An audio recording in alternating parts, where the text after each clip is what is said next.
Hello, so good morning, and today's an outside garden day and we have so much to do. Everything is looking incredibly unruly and got a lot of sunburn going on. These have taken off. I've been growing these over during winter, actually taking cuttings off my original two plants and propagating them in water and then into little baby pots. I've got to keep doing that and get some in-betweens to fill them out, and it's really important to keep pruning them so that they stay clustered and full and don't get leggy, which is what they do in my deck pots, are leggy as. This monster has gone way out of control, but it's not within our powers to prune her. So we've got a lot going on. The hostas have all done well, and some of them are flowering. Here's some new flower buds coming out. I've got a deadhead, these lovelies, because they've finished flowering quite some weeks ago. I've got plants sitting in buckets and whatnot. Plants back there that I've grown that need to be planted into the garden. My elephant ears are doing absolutely magnificent now that they're getting the heat that they need. In winter they stayed so little. They're going to be monsters soon. These hostas around them aren't flowering yet, but this is like the nice shady part of the garden.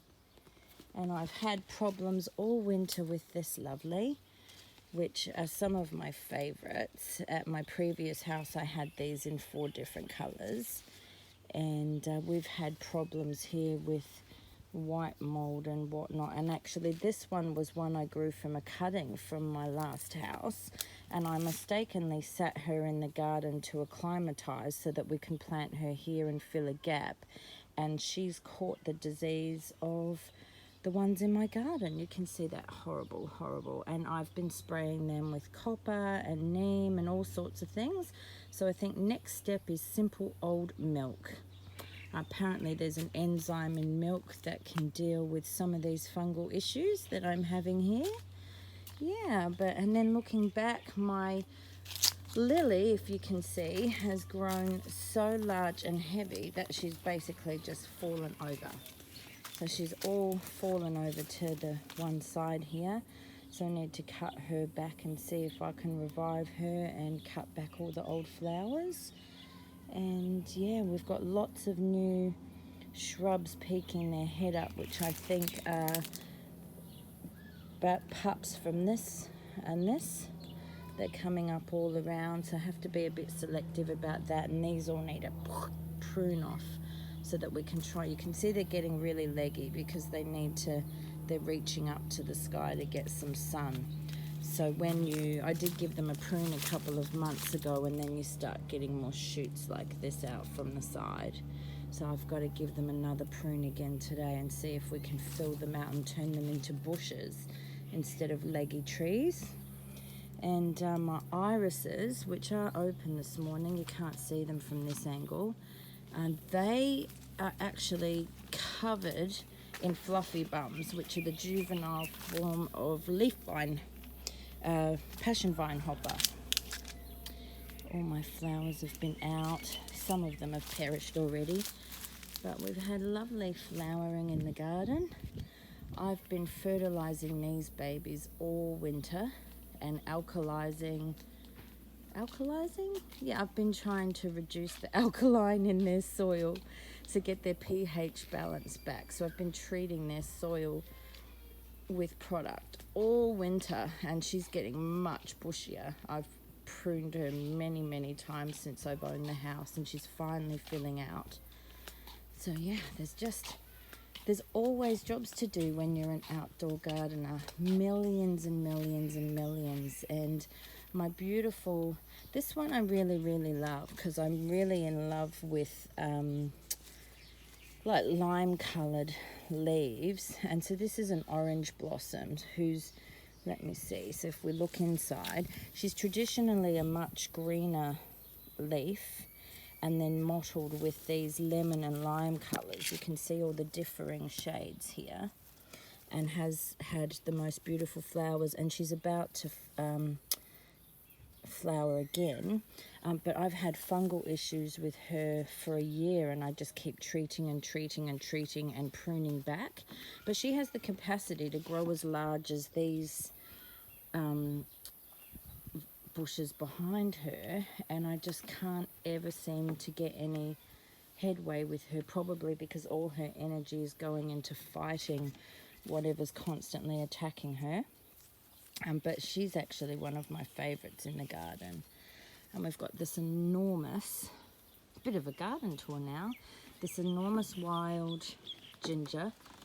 And I was told by someone that came to the house about a year ago to pick up some plants that I should dig her out and remove her, because they become a pest and spread prolifically. And I've really loved her. Like, she's just actually, all this front foliage here is new, so she's just been putting this out the last couple of months, and it's just so tropical and green, and it's really the feeling that I want for the garden. So I've kept her in, but my fear is I've got these little things popping up here now, and I'm worried that that's her. I'm just watching them, and I'm unsure. They're like everywhere, there and there. So I'm not sure whether to pull them out. Here's another hosta that's starting to flower. This one's called Hosta Stained Glass. And again, my beautiful liming colours that I love. And these ones here are Hosta Guacamole. I've got 2 of those. And this one, while they were purchased and planted at the same time, is about 3 or 4 times the size of the other hostas. And I've managed to keep the slugs off them for months, but we've been having some kind of caterpillar that's now starting to eat them. So it's really difficult with hostas to keep control of that. But have a look at her beautiful flower. There we are. Isn't that just beautiful? And with hostas, they're always some shade of white, or white to quite a deep purple. So they can be lavenderish, etc. And then the irises, as you can see, are lovely purples and yellows and whites, and it's just lovely. They tend to open all together in unison, and then you might get about 4 days or so where you have nothing. Yeah, and my lemon tree, which actually gives us fruit all year round, it has done since I purchased the home, but the tree itself is in horrific condition, and what I think she has is canker. But she's had it for many years, to the point where her wood is just rotten. So she's just rotting away, and no amount of me spraying, although I have done a few times, is going to help her recover. But she's just rotting, and at some point all of these branches will break off, which just mystifies me how, because I do fertilise and treat her often, she just keeps putting out new foliage for me. Not new branches, but new foliage and fruits all year round. So that's amazing. Nature's just so amazing. I have 2 of these. This is Hosta Great Expectation, and they are very below expectation this year, actually. I don't know if you can see, but they actually stayed really tiny this year, and I have no understanding why they didn't they didn't expand like these ones, which is what they're meant to do. So that one, this tiny little one there, if I zoom into it, that tiny little one is also Hosta Great Expectation, and you can even see to the medium hostas, they just didn't grow this year.